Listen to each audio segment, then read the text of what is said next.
Guys, here's the mobility portion of the workout. Again, you don't need anything but some space, maybe a mat. Go outside if it's nice out and stretch a little bit. This is mandatory. This is extremely important for catchers. Okay, you're focused on three main groups here over this time off you have, okay?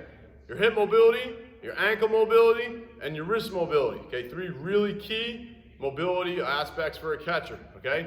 First, we're gonna start with hip mobility, all right? You guys can start off here. Start spread just like this with your knees out, all right? Sit back in your butt and your heels. Do your best as the stretch goes on. You can rock yourself back and forth here. Okay, working different kind of parts of your hips, left to right. Try and sit even lower. Good stretch out.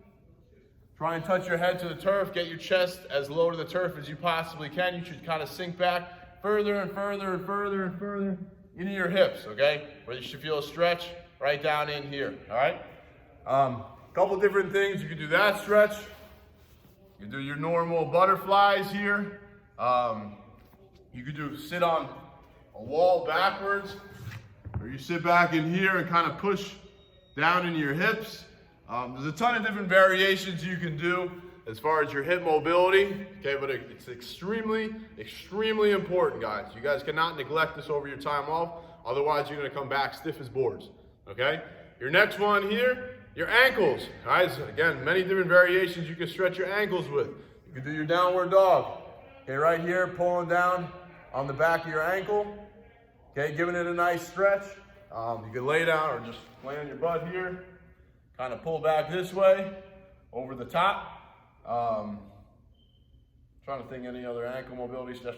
That's pretty much it. There's a couple other, if you have a foam roller, that's great to do, to kind of sit back and foam roll on the back of your calves up until the top part of your knee. In general, you should be foam rolling your whole body if you do have access to one. I know it's probably tough to go out and get one right now if you don't have one. Okay, so next one here, wrist mobility. Okay, so people ask me, why is wrist mobility so important for a catcher?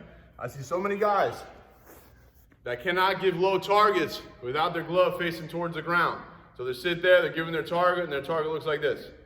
This is not a target, guys. That's a target. Okay, so make sure you have the mobility to not be down here. This is as far as you go, you got a problem. You have to be able to flex your wrist back and show your whole hand to that pitcher while keeping your hand down in the zone for a nice low target, okay? So stuff you guys can do for that. Pull your hands back here, either or. You could sit back, okay, into your butt while your hands are on the ground. The more you sit back and try and keep the heel of your hand on the ground, the deeper the stretch will get. And again, control your breathing as well, okay? The more you control your breathing, okay, the deeper you're gonna sit into that stretch, okay? So there's your three main objectives mobility-wise for this time off, okay? Take advantage of it.